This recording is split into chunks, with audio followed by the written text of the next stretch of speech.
फिर जहाँ तक आइन को बनाने का मामला है वो पार्लियामेंट का अख्तियार है, लेकिन उसकी इंटरप्रिटेशन का और उसके बारे में डायरेक्शन देने का अख्तियार जो है कि वो खुद पार्लियामेंट ने आइन के जरिए सुप्रीम कोर्ट के हवाले किया है। अब जब सुप्रीम कोर्ट ने एक फैसला दे दिया तो इखलाकी बुनियादों पर तो यही बनता था कि भाई वजीर आजम अब खुद जो है कि इस मनसब को छोड़ देते हैं। अब सुप्रीम कोर्ट ने जब एक सजा दे दी और वो सजा की मुद्दत भी खत्म हो गई तो उसके बाद अब ये मरला स्पीकर का नहीं था और स्पीकर साहिबा को चाहिए था कि ये मामला इलेक्शन कमीशन की तरफ रेफर कर देते। वहाँ आर्टिकल 62-63 में क्वालिफिकेशन या डिसक्वालिफिकेशन के तनाजुर में फैसले होते और वहाँ वकला अपना अपना किस्सा पेश करते। लेकिन अब मरला फिर खुद जो है कि वो सुप्रीम कोर्ट में जाएगा और सुप्रीम कोर्ट जो है कि जो भी फैसला देगी वो भी सामने आ जाएगा। हकीकत में स्पीकर कौमी असम्बली भी पीपल्स पार्टी के हैं, उन्होंने अपने पार्टी के जो वजीर आजम हैं उनको तहफ़्फ़ुज़ दिया है और पीपल्स पार्टी जो है कि इस सारे खेल से सिर्फ टाइम गेन करना चाहती है। इसी वजह से ये अदालती और आइनी बहरान भी जो है कि ये गहरा हो रहा है। ठीक है, बहुत बहुत शुक्रिया, बहुत बहुत शुक्रिया लियाकत बिल्लो साहब। वक्त की कमी के बाद हम आपसे मज़ीद गुफ्तगू नहीं कर पाएंगे। बहुत बहुत शुक्रिया हमसे बात करने का। वज़ीर आज़म सैयद यूसुफ रज़ा गिलानी के ख़िलाफ़ स्पीकर कौमी असम्बली के जानिब से रूलिंग नहीं दी गई है और रेफरेंस न भिजवाने का फ़ैसला किया गया है और कहा गया है कि वज़ीर आज़म जो इलेक्शन कमीशन को रूलिंग भिजवाने की कोई ज़रूरत नहीं है। इसी बारे में बात करने के लिए हमारे साथ मौजूद है मुस्लिम लीग नून के रहनुमा सिद्दीकुल फारूक। अस्सलाम वालेकुम सिद्दीकुल फारूक साहब। अस्सलाम वालेकुम सिद्दीकुल फारूक साहब।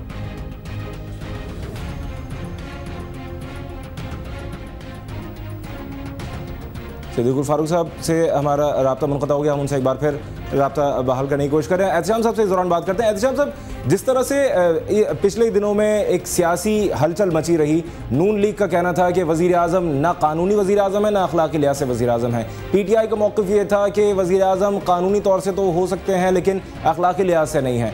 आप क्या देखते हैं, क्या अपोजिशन जमातें आपस में किसी तरह का इत्तेहाद बना पाएंगी कि हुकूमत को या वज़ीर आज़म को मजबूर किया जाए कि वो सुप्रीम कोर्ट के फैसलों को माने या फिर अखलाकी लिहाज से वो अपने ओहदे से इस्तीफ़ा दें?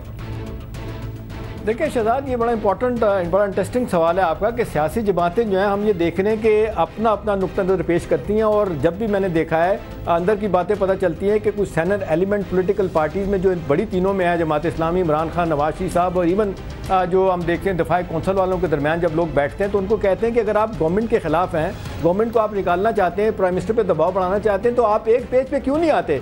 नवाज शरीफ साहब और इमरान खान साहब अलग-अलग क्यों जा रहे हैं? दिफाई कौंसल वाले कहते हैं कि जी जुमे से हम तहरीक चलाना शुरू करेंगे बाकायदा इनके खिलाफ और 27 को हमने कराची से इस्लामाबाद लॉन्ग मार्च करना है। तीनों के इख्तलाफात हैं। फिर जिस तरह अभी आपने जिक्र किया, नवाज शरीफ साहब किसी और तरह सोचते हैं कि जी नाए लोग हैं उनसे बात नहीं करेंगे और जबकि आप देख रहे हैं कि इमरान खान साहब को नुक्ता नज़र है कि जी नाए नहीं अभी रिव्यू में जाएंगे। तो अगर एक पेज पर अगर आ जाएँ तो तभी लोग कहते हैं कि एक शदीद दबाव जो है ना वो हुकूमत पर आ सकता है और कहने वाले लोग कहते हैं कि जरदारी साहब जो है ना वो भरपूर फ़ायदा उठा रहे हैं इन दोनों के जो इख्तलाफात हैं। अब बुनियादी नुक्ता शहजाद इस सारे क्राइसिस में ये है कि हम देखते हैं फहमीदा मिर्ज़ा साहिबा जो है वो थ्रू आउट 4 सालों में हमने देखा कि बड़े खूबसूरत बड़े इम्पार्शल तरीके से उन्होंने कंडक्ट किया उसको।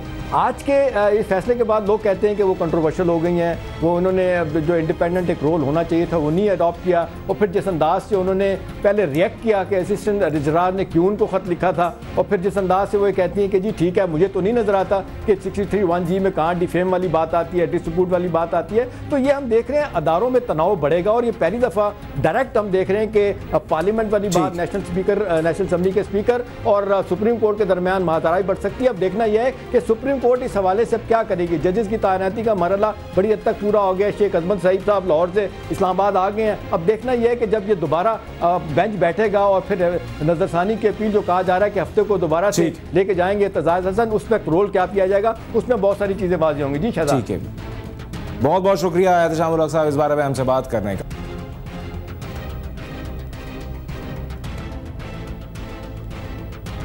उधर वज़ीर आज़म गिलानी का है कहना कि अदलिया बहाली तहरीक में हमारा था सफ़े अव्वल का किरदार, हमें ना ठहराया जाए सज़ावार, सब हुदूद में रहें तो चलती रहेगी कार। वो सुप्रीम कोर्ट बार एसोसिएशन के वफ्द से कर रहे थे गुफ्तगू, जिसने सदर supreme court bar association Yasin Azad की सरबराही में वज़ीर आज़म हाउस में उनसे की मुलाकात। कहना था वज़ीर आज़म गिलानी का कि रहना चाहिए तमाम इदारों को अपनी हुदूद में। जी आपने बिल्कुल ठीक कहा कि रहना चाहिए तमाम इदारों को अपनी हुदूद में। कहने लगे आज़ाद तो वज़ीर आज़म ने कहा कि हमने किया आइन बहाल, जिससे इदारों को मिली मजबूती और इस्तेहकाम।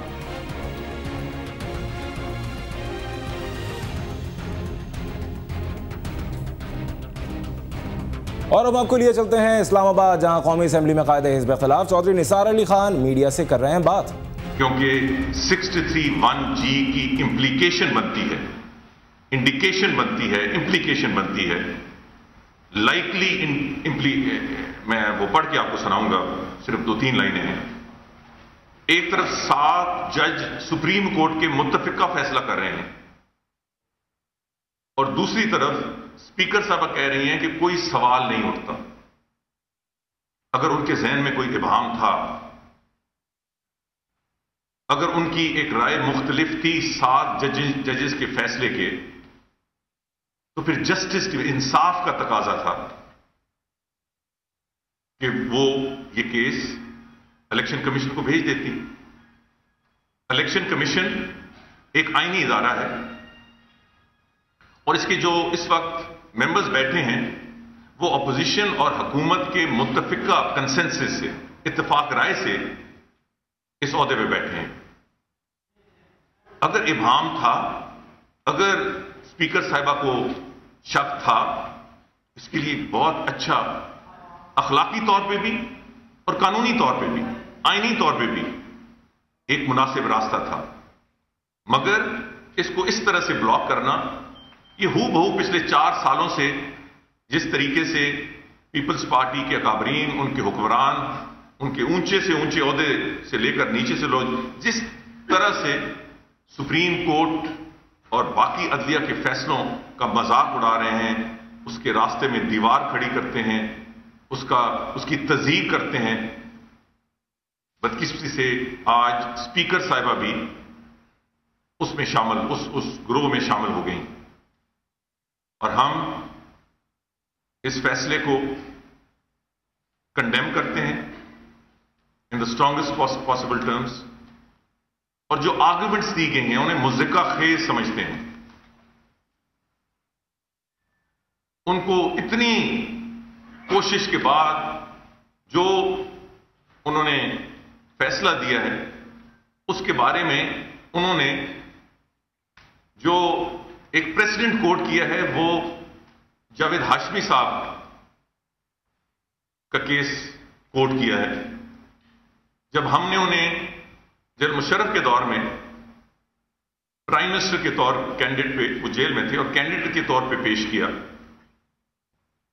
तो उन पे एतराज आया कि वो जेल में है। तो स्पीकर ने फैसला किया कि नहीं, अभी तक वो सिर्फ सेशन जज से कन्विक्ट हुए थे, अभी तक तो हाई कोर्ट में भी उनकी अपील थी, सुप्रीम कोर्ट में भी उनकी अपील थी, वो उस वक्त तक एमएनए थे। कोई सबसे नीची अदालत से अगर कन्विक्ट हो तो वो अपनी जो मेंबरशिप है वो लूज नहीं करता। ये एक फैसला है, ये फैसला ही नहीं हकीकत है।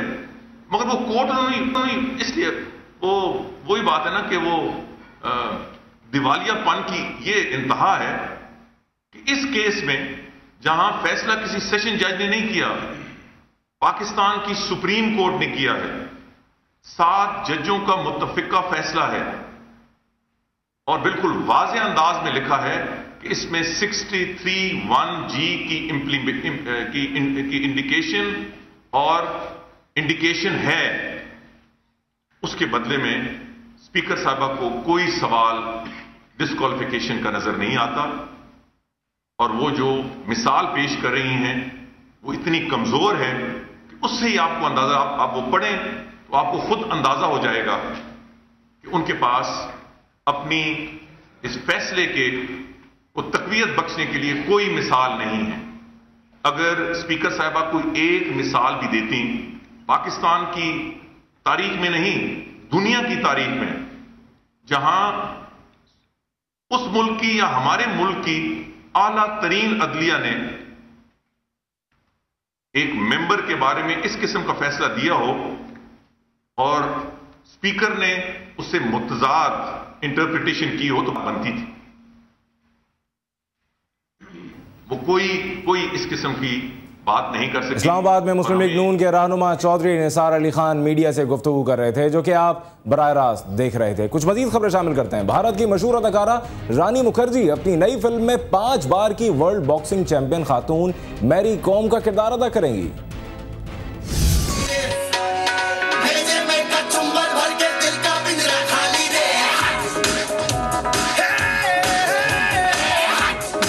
मशहूर अदाकारा रानी मुखर्जी अपनी नई फिल्म में 5 बार की वर्ल्ड बॉक्सिंग चैंपियन खातून मैरी कॉम का किरदार अदा करेंगी। भारतीय खिलाड़ी मैरी कॉम लंदन ओलंपिक्स में भी हिस्सा ले रही हैं।